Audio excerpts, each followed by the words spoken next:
Freezing fog creates dangerous driving conditions, shutting down schools in Portland and Vancouver, and there is more of this on the way.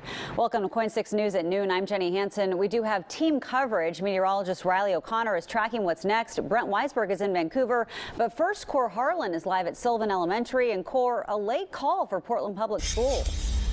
Well, that's right, Jenny. Portland Public Schools made the decision to close all of the schools a little after 9 o'clock this morning, with some areas of the city still stuck in the ice and the cold, as other areas at the same time began the warm-up that is now spread up here into the West Hills at Sylvan Middle School.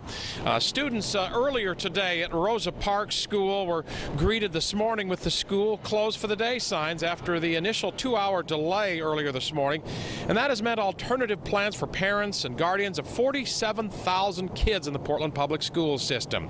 Now, the district says it does not make moves like this lightly, but they say they also simply could not guarantee safe conditions for kids in all parts of the city. In some neighborhoods, it seemed perfectly fine. What's the problem? In others, icy conditions, accidents. This had a sort of a sporadic and spotty effect, which was difficult for us to predict where we were going to have trouble. District also experienced some very difficult driving conditions and numerous accidents near the district school bus lot. That's out on Columbia near the airport right there. That would have meant that buses probably would have been significantly late. Even with a 2-hour delay, they would have been late. So at the end of the day, the school district simply decided to cancel the day of school here and wait for warmer conditions tomorrow. Live here in the West Hills at Sylvan Middle School, Cor Harlan, KOIN 6 News. Cor, thank you. And that dense fog also shut down the two largest school districts in Clark County. Some families didn't even know about those closures, and they got stuck waiting in the cold. Brent Weisberg has more on the freezing weather across the river. This is a perfect example of how cold it got. The footprints you see in front of you are frozen in time because of the freezing fog. Everything's moving a little bit slow this morning, which is a good thing. Washington State Patrol Trooper Will Finn says this morning's commute could have been really bad in Clark County along I-5.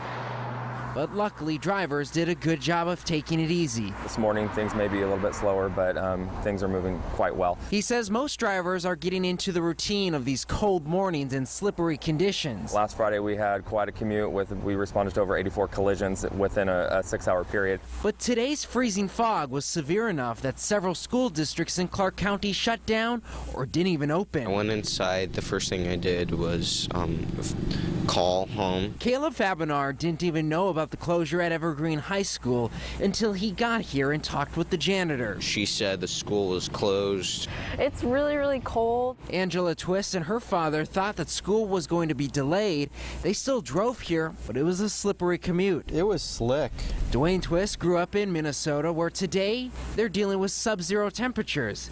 He says he's glad district leaders decided to make today a snow day after some parents yesterday said it was too dangerous for classes. They could have canceled yesterday, but today I can definitely see with the slipperiness, there is a safety factor there. Reporting in Vancouver, I'm Brent Weisberg, KOIN 6 News.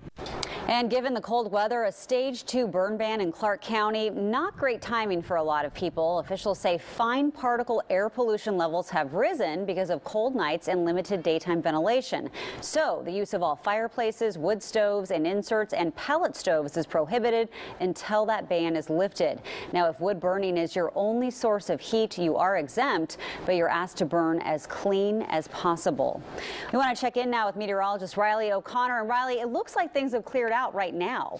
Yeah, we have the sunshine in here, and our visibilities this morning were anywhere from about a quarter of a mile or less. But as you look outside right now, still a little hazy. We are getting some sunshine in. Temperatures, though, still below freezing. In fact, we're at 31 degrees. Now, we do have a west wind in here, and that's going to help us get a little warmer. And they are pretty light, though. The wind's right about 6 miles per hour. But let's get to the visibilities on what we're looking at right now. You can see up towards Scappoose, still some fog in the vicinity, as well as Portland. Portland, a little bit better. The further east you go, we're getting more of a easterly wind, and they are stronger.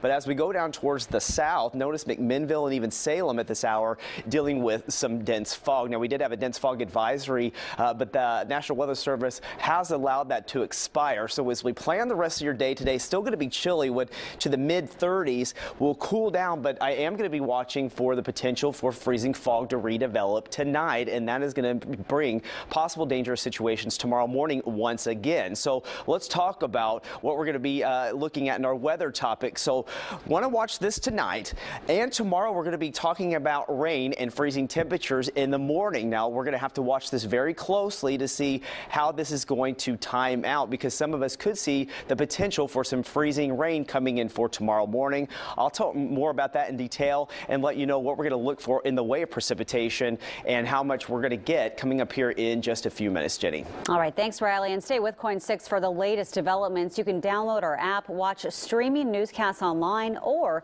follow us on Twitter.